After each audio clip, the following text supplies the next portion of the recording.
সেই 98-এ প্রথম দেখা, সেখান থেকেই ভালো লাগার শুরু।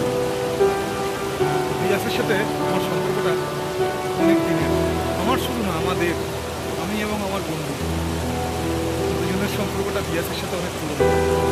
তো সেই বিয়াসের পাড়ে পাথরের উপরে বসে